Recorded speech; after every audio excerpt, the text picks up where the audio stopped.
Oke, Assalamualaikum warahmatullahi wabarakatuh. Selamat pagi, salam jas merah. Bagaimana anak-anak? Kabarnya mudah-mudahan dalam keadaan sehat walafiat. Amin. Nah, bertemu lagi dengan saya di mata pelajaran sejarah peminatan, khususnya kelas 12 IPS. Nah, minggu lalu kita sudah membahas tentang globalisasi, pengertian globalisasi, apa itu globalisasi. Nah, minggu ini kita akan membahas tentang aspek-aspek globalisasi. Ini dia. Yang ketiga, aspek-aspek globalisasi. Globalisasi bersifat multidimensi. Oleh karena itu, globalisasi bisa bersifat dari berbagai aspek. Nah, menurut Baharudin Darus, ada 5 aspek globalisasi, yaitu sebagai berikut. Yang pertama, ada globalisasi informasi dan komunikasi. Yang kedua, ada globalisasi ekonomi dan perdagangan. Yang ketiga, ada globalisasi gaya hidup, pola konsumsi, budaya, dan kesadaran. Yang keempat, globalisasi media massa dan elektronik. Dan yang kelima, itu globalisasi politik dan wawasan. Nah, selain itu, ada juga menurut Muhtarom, dia menyatakan ada 7 aspek globalisasi. Yang pertama, globalisasi informasi dan komunikasi, di mana informasi dan komunikasi yang didukung teknologi dapat dilakukan dengan mudah dan efektif. Yang kedua, ada globalisasi ekonomi. Nah, globalisasi ekonomi ini merupakan pengintegrasian ekonomi nasional bangsa-bangsa ke dalam sebuah sistem ekonomi global. Yang ketiga, ada globalisasi hukum, di mana globalisasi telah mengaburkan batas-batas kenegaraan dan tidak ada lagi negara yang dapat mengklaim bahwa ia menganut suatu sistem hukum nasional secara absolut. Yang keempat, ada globalisasi politik, di mana kehidupan politik ini menyangkut berbagai macam kegiatan, baik yang dilakukan secara individu maupun secara kelompok kepentingan. Nah, globalisasi politik ini menyangkut isu politik, antara lain isu demokratisasi dan HAM atau hak asasi manusia. Yang kelima, ada globalisasi ilmu pengetahuan, di mana peradaban masa depan adalah peradaban yang didominasi ilmu pengetahuan. Ilmu pengetahuan dan teknologi akan menjadi sumber kekuatan penting bagi suatu negara dalam mewujudkan kemakmuran. Selanjutnya ada globalisasi budaya. Nah, globalisasi budaya ini melalui televisi, film, musik, dan lain sebagainya yang menyebabkan bertemunya budaya-budaya asing dari berbagai negara. Dan yang terakhir atau yang ketujuh adalah globalisasi agama. Nah, di mana proses globalisasi dapat menyentuh keagamaan, terutama yang berhubungan dengan norma, nilai, dan makna agama. Selanjutnya, ada pengertian iptek. Nah, iptek adalah ilmu pengetahuan dan teknologi yang memiliki arti sendiri. Ilmu ini dipandang sebagai produk, proses, dan paradigma etika. Ilmu diperoleh melalui kegiatan ilmiah, sedangkan pengetahuan didapatkan dengan proses pemahaman di luar metode ilmiah. Nah, jika ilmu pengetahuan rumus dan teori, teknologi merupakan praktik terapan dari rumus dan teori ilmu pengetahuan tersebut. Nah, kemajuan teknologi adalah suatu yang tidak bisa dihindari dalam kehidupan, karena kemajuan teknologi akan berjalan sesuai dengan kemajuan ilmu pengetahuan. Teknologi yang sebenarnya merupakan alat bantu atau eksistensi kemampuan diri manusia. Nah, telah menjadi kekuatan otonom yang justru membelenggu perilaku dan gaya hidup kita sendiri. Nah, dengan pengaruhnya yang sangat besar karena ditopang oleh sistem-sistem sosial yang kuat dan dalam kecepatan yang semakin tinggi. Teknologi telah menjadi pengaruh bagi kehidupan manusia. Nah, masyarakat juga yang kurang mampu teknologinya cenderung bergantung dan hanya berinteraksi terhadap dampak oleh kecanggihan teknologi tersebut.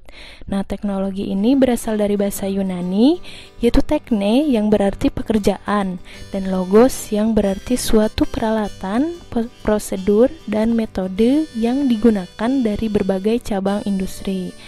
Sedangkan menurut Prayitna dalam Ilyas tahun 2001, teknologi adalah seluruh perangkat ide, metode, serta teknik benda-benda material yang digunakan dalam waktu dan tempat tertentu dan untuk memenuhi kebutuhan manusia.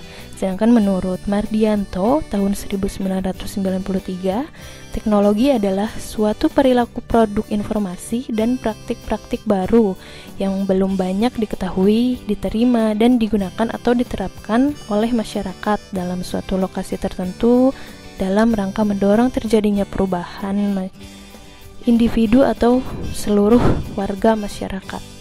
Jadi, ilmu pengetahuan dan teknologi saling terkait karena dengan ilmu pengetahuan, teknologi pun tercipta. Seperti itu. Selanjutnya, yang kelima, ada berbagai contoh peralatan yang mengalami perkembangan teknologi. Yang pertama, A. Ada sarana transformasi, yang B. Media komunikasi massa, yang C. Sistem komunikasi satelit domestik atau SKSD, PALAPA, ada radio, televisi, sinar laser, dan pembangkit listrik tenaga nuklir. Nah, kita akan bahas satu persatu ya. Oke, kita bahas sarana transportasi.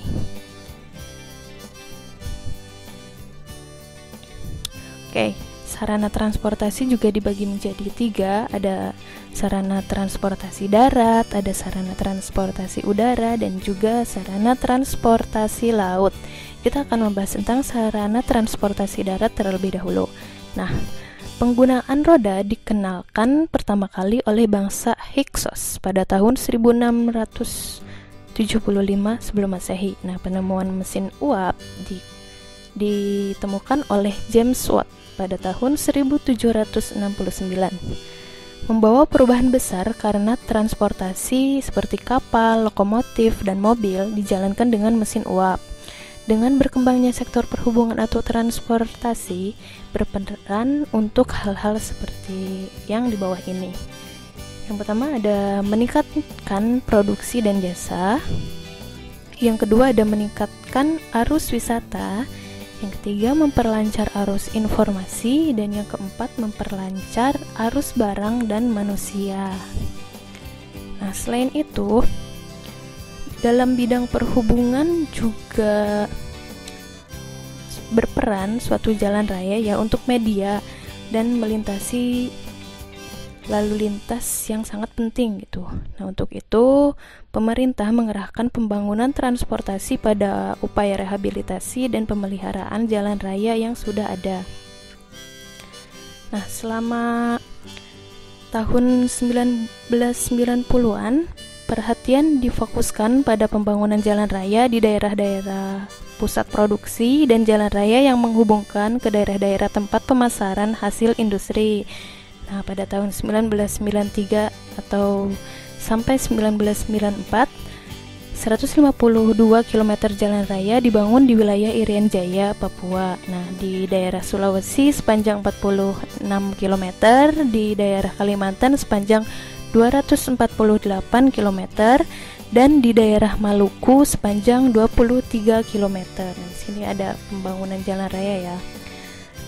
Nah, selanjutnya pembangunan jembatan.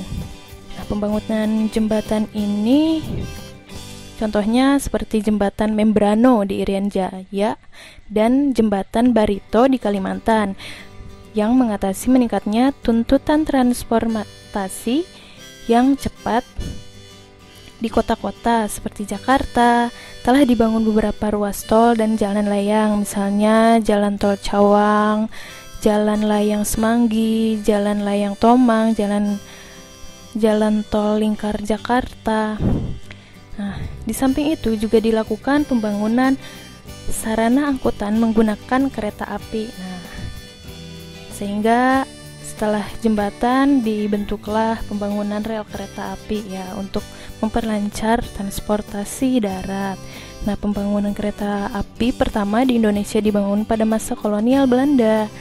terdapat di Pulau Jawa. Nah, jalur rel yang dibangun untuk pertama kali itu menghubungkan Desa Kamijen dengan Desa Tanggung, yaitu di daerah Semarang ya, Jawa Tengah, sepanjang 25 km.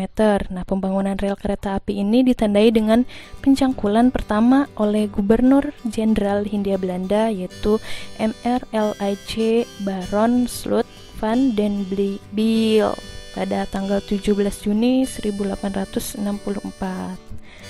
Kemudian jalur rel kereta api ini merupakan prakarsa dari perusahaan kereta api Hindia Belanda yang bernama Namluus Vennootschap Nederlands Indisch Spoorweg Maatschappij atau yang disingkat NVNISM, itu singkatannya, yang dipimpin oleh JRJPD Bordes.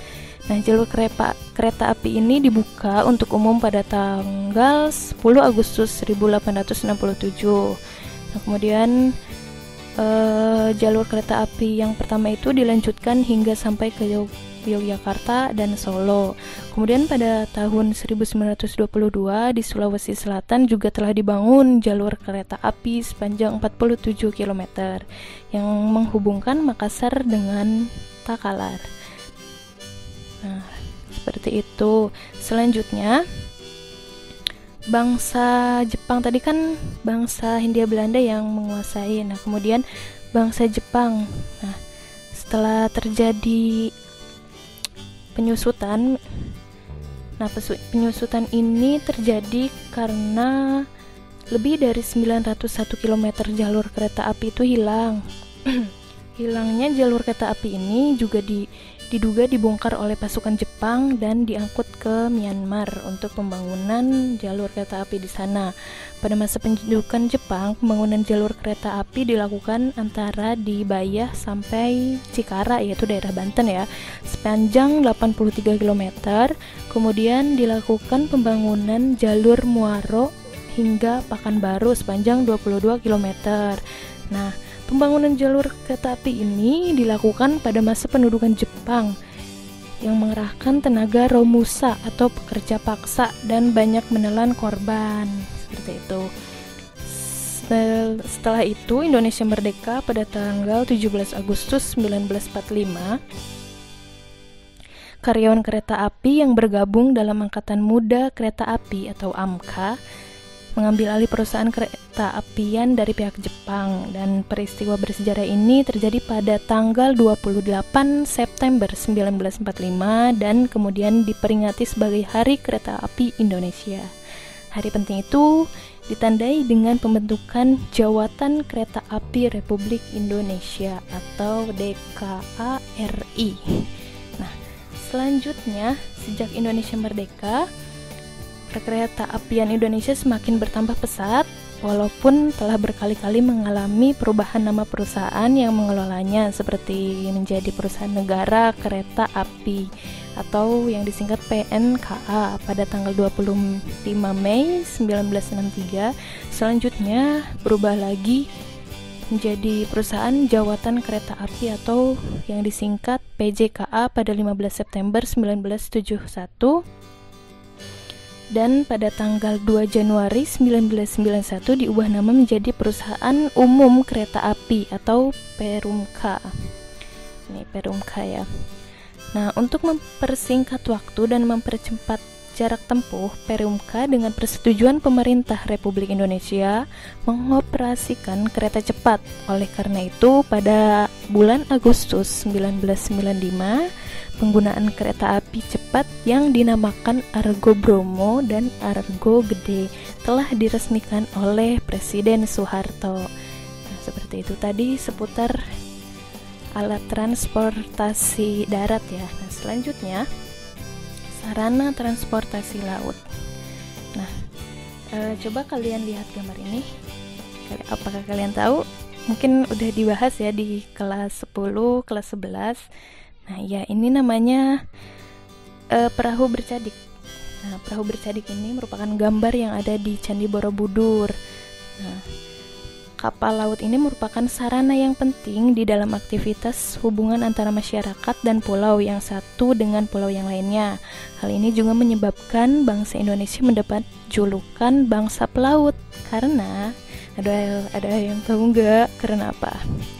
Ya, karena mereka telah terbiasa mengarungi lautan di wilayah Nusantara, bahkan telah berlayar sampai ke luar wilayah Nusantara. Nah, bukti-bukti yang menunjukkan bahwa bangsa Indonesia telah memanfaatkan kapal-kapal sebagai sarana penting dalam transportasi laut seperti yang tergambar pada relief Candi Borobudur ya, dalam bentuk perahu bercadik yang telah mampu berlayar hingga jauh sampai ke Pulau Madagaskar di Afrika. Wow, jauh sekali ya. Nah, juga pembuatan kapal pinisi yang dilakukan oleh bangsa Bugis di Sulawesi Selatan. Ternyata bangsa kita rakyatnya pintar-pintar ya. Nah, selanjutnya industri perkapalan di Indonesia berawal dari sebuah bengkel.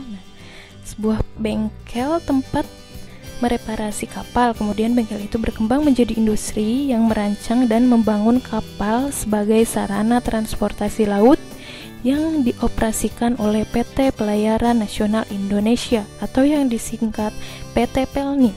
Nah, industri kapal Indonesia dimotori oleh PT PAL Indonesia, dan perusahaan ini merupakan sebuah badan usaha milik negara atau BUMN. Nah, pendirian perusahaan kapal ini telah dirilis pada tahun 1823, yaitu pada masa pemerintahan Hindia Belanda oleh V.D. Kaplan, yang nama perusahaannya itu adalah Netherlands Indisch Industrie. Ini nama perusahaannya. Selanjutnya pada tahun 1939, nah di sini berubah nama menjadi Marine Establishment atau yang disingkat ME, dan selanjutnya ME berfungsi sebagai pabrik pemeliharaan dan perbaikan kapal pada tahun 1978, dan status PT PAL diubah menjadi perusahaan umum yang disingkat Perum PAL, dan 3 tahun kemudian pada tahun 1981 dibentuk Badan Usaha Perum PAL, diubah menjadi perseroan dengan pimpinan Profesor Dr. Ing B.J. Habibie yang saat itu menjadi Menteri Riset dan Teknologi. Wow, luar biasa. Nah, selanjutnya kita akan bahas sarana transportasi udara. Nah, sangat ini ya. Yang pertama, sejarah berdirinya industri pesawat di Indonesia berawal pada sebuah bangunan bekas gudang kapuk di Magetan, dekat Madiun di daerah Jawa Timur. Ya. Nah, pesawat itu diberi nama NWG-1 atau NWG-1, dan keberhasilan NWG-1 ini mendorong Kepala Staf Angkatan Udara mengusulkan pembentukan Komisi Penerbangan.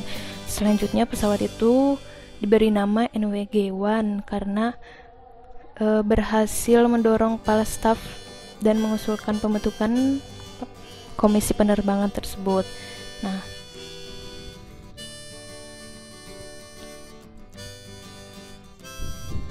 lalu selanjutnya pada tahun 1953, Nurtanio bersama 15 orang stafnya berhasil membangun pesawat serba logam pertama yang berkursi tunggal.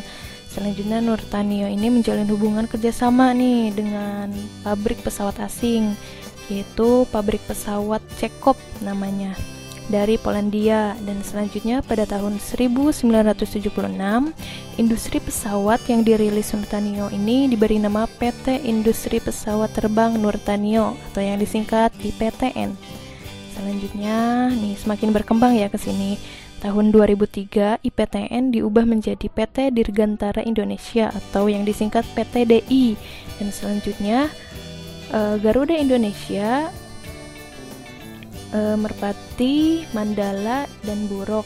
Ini nama-nama ini ya, kapal di Indonesia, kemudian bertambah nih, semakin berkembang, semakin berjalannya waktu, nambah lagi pesawat Sriwijaya, Pelita, Adam, Lion, dan lain sebagainya. Seperti itu. Nah, untuk pembahasan kita kali ini mungkin cukup sampai di sini. Nanti kita lanjutkan di pekan selanjutnya. Kurang lebihnya mohon maaf. Wassalamualaikum warahmatullahi wabarakatuh.